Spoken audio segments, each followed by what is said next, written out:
Hello everybody, welcome back to the channel. Let's talk about what's been going on in the United States of America, specifically in New York City, with the far left and Islamists obviously causing trouble. They no longer just focus on Saturday protests, largely peaceful protests, but actually they are now doing it almost throughout the whole week. We've seen problems in London, we've seen problems across Germany, of course many other countries as well, but when it comes to America, things are escalating in New York, especially around Manhattan, Union Square, and the train stations or the subway stations that have now been occupied. Obviously the police decided to react quickly. They kind of lost a little bit control. It's not really a bit of a surprise. We know that the White House administration and the Joe Biden's government, they don't actually want to sort things out. They have massive issues with disorders. So let's talk about what's actually been going on. Chaotic scenes in New York as the pro-Palestine protesters flood into the Union Square subway station. Let's go. As a reminder, let's not forget that a lot of these people who join these very aggressive and physical movements are the same people who've been doing the same thing with under the umbrella of eco-activism, the BLM movement, and many other causes, so-called causes. A lot of them just jump on the bandwagon. These are professional activists, professional protesters, career protesters, let's just say. But the rest of them are also are the nutters who have been brainwashed, so now they are brainwashing everybody else. Going back to the videos that we have, these are the protesters obviously heading on to 5 train at Union Square station. They decided to get on a number of different trains so that they could get to different subway stations and occupy those areas. Let's go to the second one.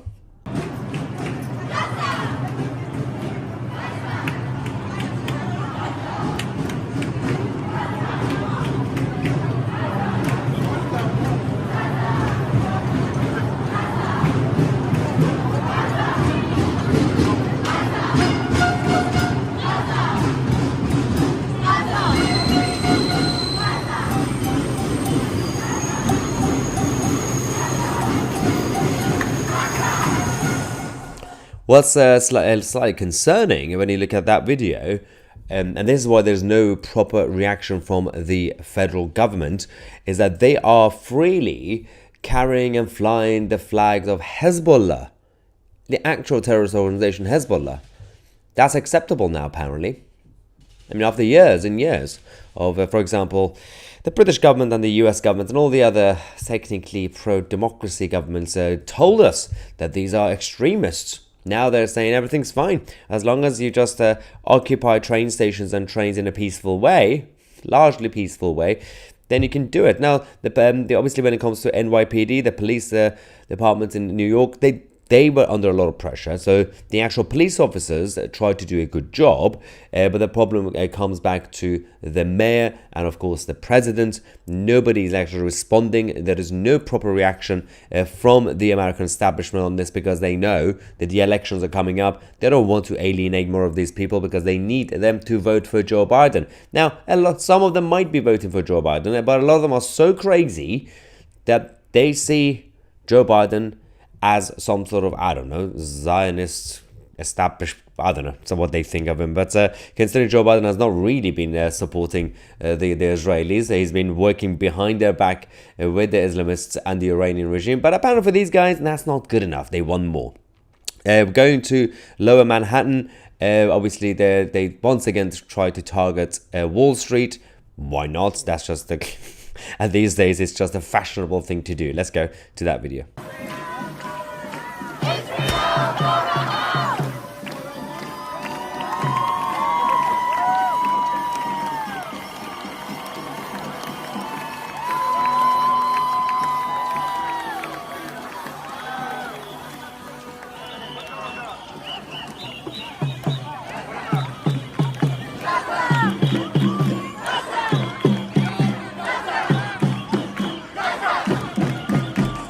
That's normal apparently these days. So that part of it, of course, when they started gathering everybody, all the different groups. They did it in the name of a protest, although it was a spontaneous protest, as they said. It was definitely not coordinated, not definitely organized. They got everybody to get together. At first, they were just on the streets randomly.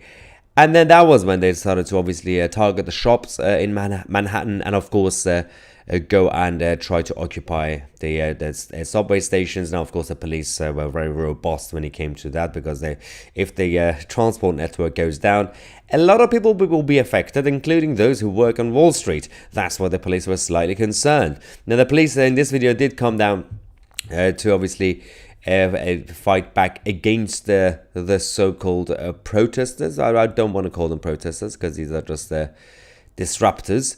But let's go to the next video we have from New York. Just keep going, keep going.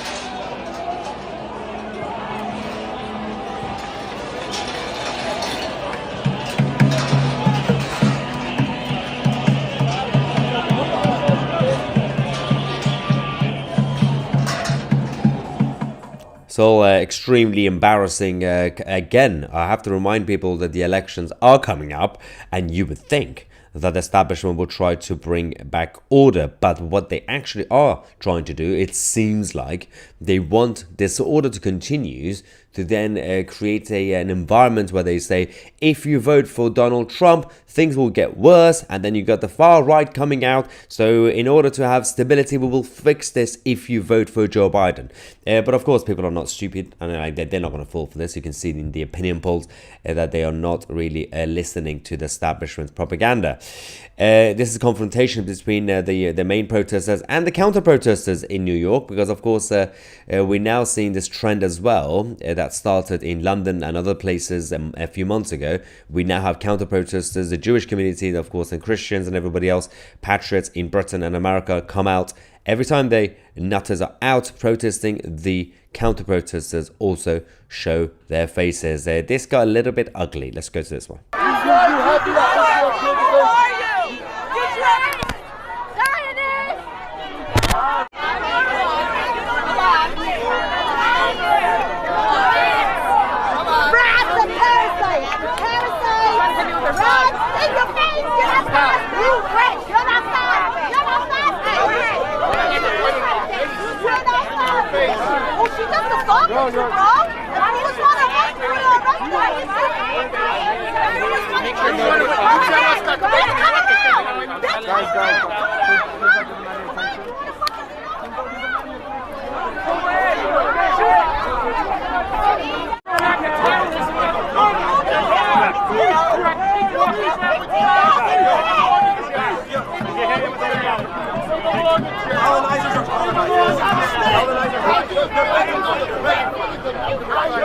Jews have a state. You have hate. Yeah, open and aggressive anti-Semitism on the streets of New York. They're not even trying to hide it. At least in London, they try to pretend that they're not against the Jews. They say, yeah, we only have a problem with the Israeli government. But in New York, they don't even care. They just openly come out and be anti-Semitic. It's a fascinating situation that's become, again, fashionable. Although, let's not forget, these are the loud minorities who are coming out to express these sort of feelings. This is, of course, again, towards the end, from different angle. This is the outside of the Nova exhibition. Of course, as you guys already know, after 7th of October, the exhibition was taking place on Wall Street in Lower Manhattan. The whole point of this was to raise awareness about innocent people from Israel who were targeted, who lost their lives, who were kidnapped as hostages.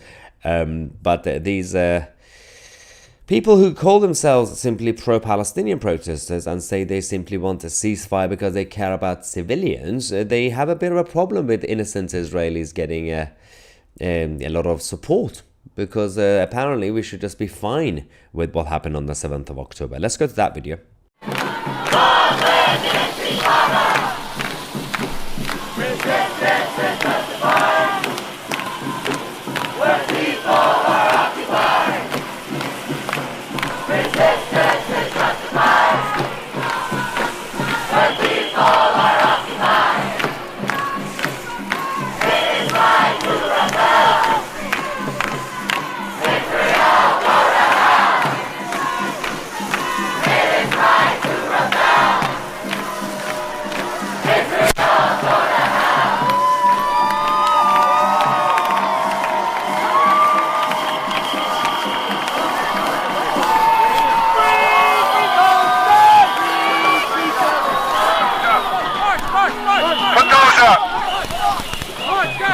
Put them out.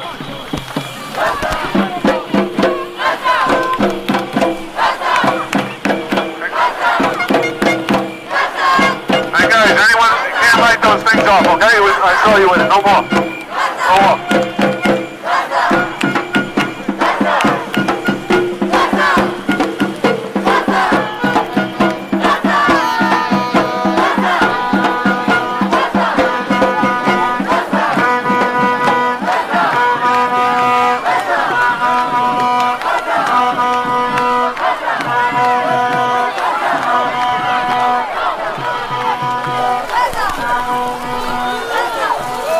Folks, we don't put this thing out, we're going to get you out of here. You're going to have to leave this area. No more. You're going to leave.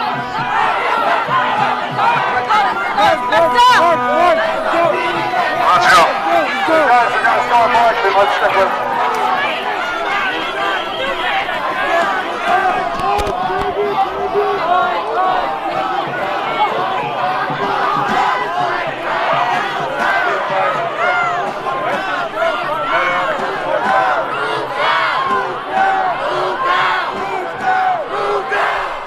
Absolute insanity. Burning a Star of David out in the open as if it's a normal thing to do. So, I mean, we know. I mean, the last video was from outside the Nova exhibition. We understand that these people do not value human life.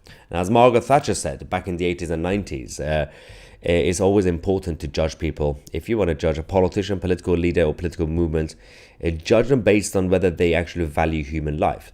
Because if they don't, even when it comes to random people, normal people they don't know, they would not be able to value the human life that should be on their side. So when we say the political left always end up eating itself, if the liberals allowed the actual socialist movements and Islamist movements to rise up, and now the socialists are aiding the Islamists, guess what's going to happen? The Islamists are going to come for the socialists, as usual, afterwards, and then they're going to come for the liberals, because they are not liberal Islamists, and the same thing continues.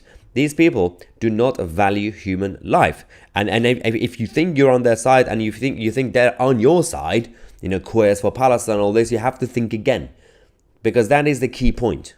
In a fundamental viewpoint of every single person on this planet, do they respect life and freedom? If they don't respect life and freedom, then you can't really debate with them. Because if somebody says, well, I still believe in democracy and freedom and all this, but I believe we should nationalize that industry, or I believe we should raise taxes on this, or I believe, I don't know, we should do something with some sort of policy. That's fine. You can have a debate. You could agree. You could disagree. That's okay. But when it comes to the fundamental parts of humanity, life and freedom, liberty and breathing, if somebody doesn't believe in that, you cannot change their mind, you cannot debate with them, and you cannot reason with them. And we shouldn't want any sort of mentality like that in the Western world. The whole point of the Western world, when they were allegedly fighting against communism, which in reality it was not a fight against communism back in the 20th century, it was simply a fight against the Soviet Union. It was a fight against establishment, but they told us it's a fight against communism. They didn't do anything with communism. Communism still exists. But even back then, during that fight, they made communism a taboo, because it didn't respect our values. Obviously, they didn't actually defeat it, but at least there was a perception that, you know, being a commie is a bad thing. Those days are gone, ladies and gentlemen. Let's good to get some of your reaction as well. First comment says, I feel so out of place being here because I love the West, but I'm from India. Anyway, we'll go to the US. Love it there. I'm more patriotic than anyone. For America, baby. Absolutely. We do have some good freedom lovers in India as well. Lisa says we have a sickness in New York City. It's called liberalism. It's basically at this point masochism, self-hatred. Let's go to John, I believe. It's the police and government's fault for not cracking down in the first place.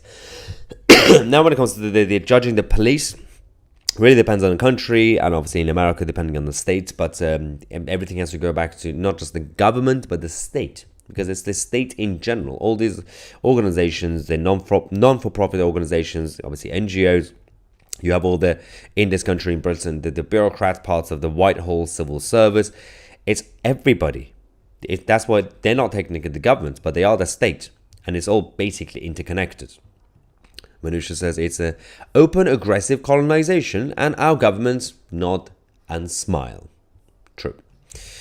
IQ Unknown says that yet our St. George's flags are banned.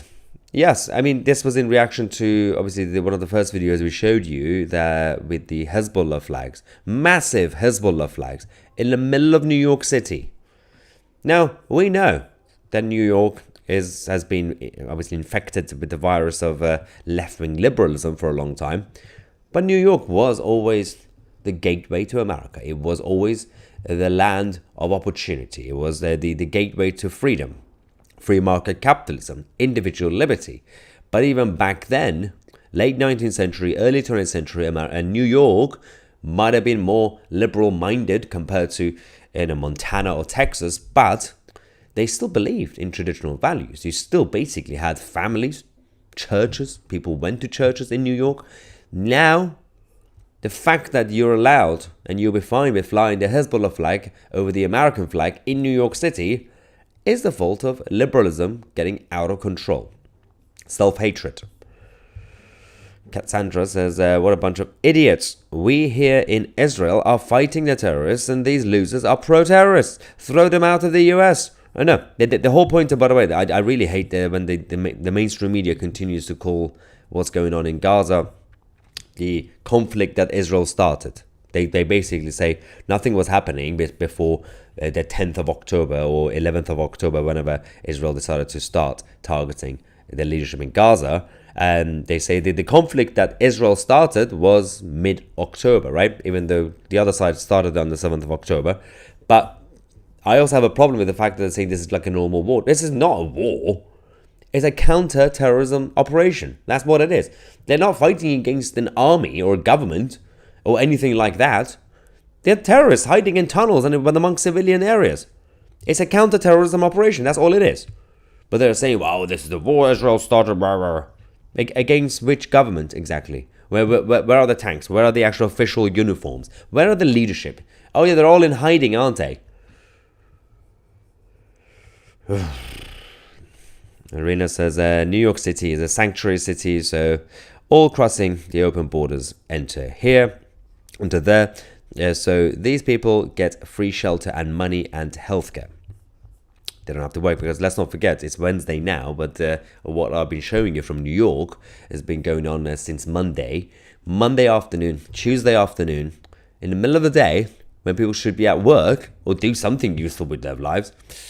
Nope, they were busy taking over the train stations.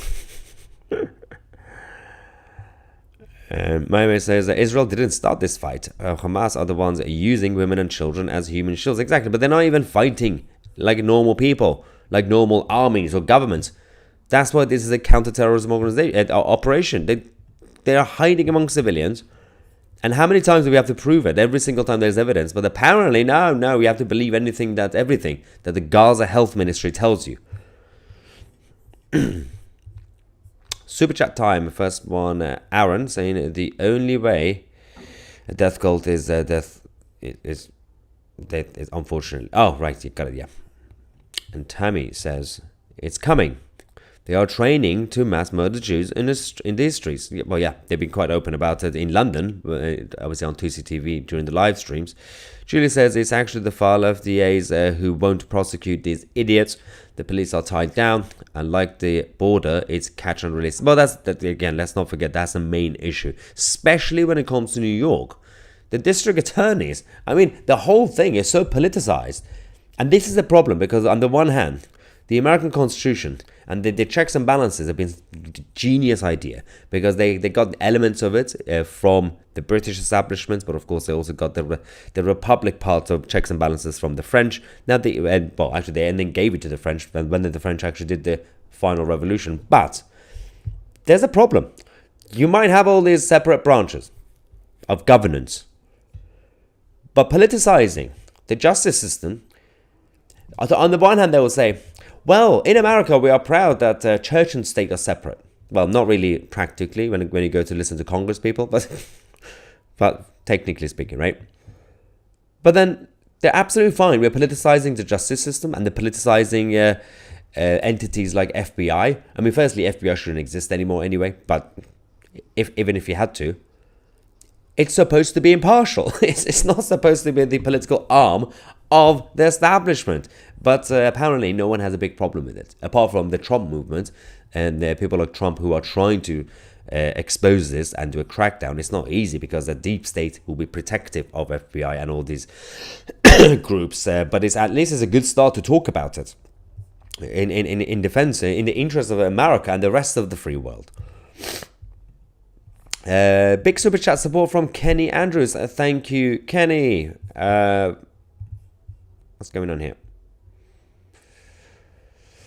Lane says, Israel, we stand with you. Well, I mean, I wish that was the case with most people right now in the Western world. It's a little bit weird considering the people who live in the West, the so-called free and democratic West, they should really be on the side of people who are living in a country that is free and democratic, Israel. But apparently not.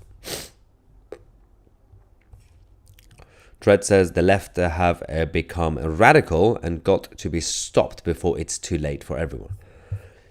It feels like there is an element of people, the liberal establishment, both in America, Canada, UK. I do believe some of them are delusional, genuinely. Some of the generic liberal politicians and people in charge, they are genuinely delusional. They don't see it as a threat. The others, there are some people in the establishment, and those with a vested interest, and they know they own their interest. They know exactly what's going to happen, and they want to then say, we're going to come and save you from yourselves. They want chaos so they could be your savior. But of course, with chaos also comes a lot of opportunities for people to benefit, just like every conflict that you have. We'll keep you guys posted on this. We're going to come back shortly to talk about Rishi Sunak, because he's now begging the British public for forgiveness. How lovely. Thank you so much for watching. I'm Maya Tusi, and we are the media.